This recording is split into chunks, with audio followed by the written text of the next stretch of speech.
이화영 전 부지사에 대한 재판 과정에서 이재명의 쌍방울의 방북비 대납 보고가 있었다라는 언론 보도가 나고 나서 여러 가지 굉장히 노골적인 또는 회유나 또 노골적인 압박과 같은 그런 상황이 막 전개되고 있는 이 상황에 대해서 아침에 이제 잠시 언급하신 게 있어요, 그죠? 예. 네. 근데 이게 아수라 영화 보신 적 있어요? 예, 좋아합니다. 예. 거기 보면 주요 증인에 대해서 회유를 하는 여러 가지 과정이 나오고, 물론 그 결과는 배드 엔딩으로 끝났지만 그 모습이 저도 지금 진행되는 상황을 보니까 딱 그 모습이 연상이 돼요. 자, 이화영 변호인 측에서 보니까 쌍방울의 경기도지사 방북 추진을 요청했다는 그런 기존 입장을 번복했다는 이제 여러 가지 언론 보도가 나오는데, 그와 함께 방북 비용을 쌍방울이 대납하기로 한 사실을 이재명 대표에게 사전 보고했다고 진술했다고 이제 언론에 보도가 됩니다. 이거 확인할 수는 없는 부분이겠죠? 제가 확인드리기는 어렵습니다. 예. 자, 문제는 이제 그 이후의 문제인데 말이죠. 그 보도가 나고 나서 갑자기 이재명 대표의 최측근이 직접 이화영 측을 찾아가서 당에서 최대한 돕겠다고 말을 했다고 합니다. 이 보도가 사실이라고 전제를 한다면 당에서 돕겠다는 내용이 무슨 의미일까요? 제가 구체적으로 말씀드리기는 어렵습니다만 기존의 어떤 중요한 이 관련자의 진술이 어떤 난 보도가 났다고 해서 그 내용을 번복하기 위해서 공당이 이렇게 적극적으로 나서는 것은 저는 대단히 잘못된 거라고 생각합니다. 그리고 이런 전례를 본 적도 없습니다. 이것도 제가 봐서는 당과 관련돼서 여러 가지 많은 수사가 있었지만 이처럼 당이 나서가지고 특정인의 진술에 대해서 변경을 시도하는 이런 모습 보여준 적이 없다고 저는 생각을 합니다. 또 은밀하지도 않고 너무나 노골적이고 공개적으로 이런 일이 벌어지고 있는데, 과연 이게 왜 이렇게까지 당이 국민의 시각을 두려워하지 않고 이런 일을 벌이는지 저도 의문이 갑니다. 자, 그럼 두 번째 한번 또 물어볼까요? 이와 관련돼서는 과거에도 전례가 있었어요. 우리 정진상, 김영우에 대한 개인 면담을 했던 모 의원께서 또 회유성 발언을 한 것으로 사실 그것이 언론에 보도돼가지고 국민적인 지탄을 받고 또 대국민 사과를 했던 것으로 기억을 합니다. 예. 그거 기억나시죠? 예. 자, 우리 민주당이 여러 의원들이 우리 수원지검을 방문해가지고 이제 검찰의 조작 수사와 거짓 언론 플레이라고 비난을 하면서 하신 내용 중에 이런 내용이 있습니다.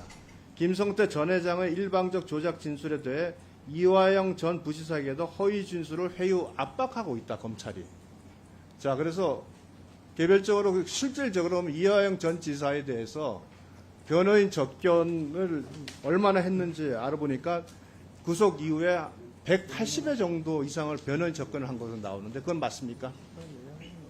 제가 구체적 숫자는 모르겠으면 많이 한 걸로 압니다. 가족들도 50여 차례 개별적 접견을 했고, 예. 민주당 국회의원이 7분이 소위 특별면회를 한 것으로 나와요. 예. 그리고 이화영 전 부지사가 검찰 조사를 받는 과정에서 대부분 변호인이 참여를 해가지고 입회를 했다고 나오는데 그건 다 맞습니까? 예, 그런 것으로 알고 있습니다. 예. 자, 그렇다면 최대한 이화영 전 부지사에 대한 피의자의 반론권, 변호권은 다 보장한 걸로 보이는데 여기서 허위 진술을 회유 압박했다는 그 내용의 근거가 나는 이해가 안 가는데, 혹시 법무부 장관도 그 부분에 대해서 좀 혹시나 문제된다고 생각하는 부분이 있는가요? 그냥 제가 상식적 선에서 말씀드리면요. 이분 국회의원까지 지내신 분이잖아요. 그리고 민주당이시고요. 그럼 이분을 회유하고 압박할 정도로 간큰 검사가 있겠습니까? 그거 다 꼬투리 잡힐 텐데요. 오히려 만약 그 비슷한 행동을 했다면 지금 민주당이 열심히 밖에다가 지금 별 얘기 다 하시는데 그 얘기 안 하시겠습니까? 아니, 만약에 생각해 보시죠. 이게 그냥 어중이 떠중이가 아니잖아요. 국회의원까지 지내고 경기도 부지사까지 지냈던 분이잖아요. 그러면 그리고 이 변호인들도 대부분 민주당 관련자고요. 그런데 이 부분을 불법적으로 압박한다. 그게 현실적으로 가능한 얘기인가요? 영화에서도 그런 얘기 안 나옵니다.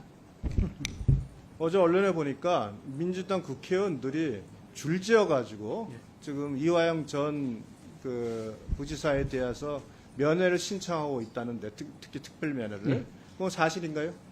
그렇게 보고받았습니다. 실제로 몇 명이 더 신청했는지 확인되는 건 아니, 뭐 말씀드리실 수는 없겠고. 뭐 10여 명이라고 제가 알고 있습니다. 10여 명이나.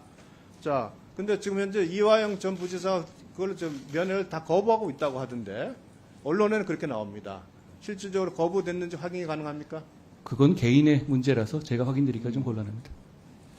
지금 과거에 특별면회 문제가 이슈가 돼가지고 지금 법무부에서 특별면회에 대해서는 지금 여러 가지 기준을 새로 정했죠. 노약자 또 뭐 이런 식의 또는 뭐 장애인 등 우선해서 특별면회를 하는 형태로 좀 바꿨죠. 전에 정진상 사안 이후에 제가 바꿨습니다. 네. 바꾼 내용이 어떻게 되죠? 노약자나 장애인이나 유아 동반자를 우선적으로 고려하도록 바꿨습니다. 자, 우리가 이게 지금 참 재밌어요. 진술 번복을 하고 난 이후에 발생하는 모든 문제거든요. 짧은 시간에 측근히 접근하고 또 우리 열심히 항의하고 연좌 농성까지 하시고 게다가 이제 또 많은 그 국회의원들이 줄지어서 이화영 전 부지사에 대한 접견을 신청하고 이런 행태를 저는 도대체 이해할 수가 없고 저는 단언컨대 이건 너무 노골적이다.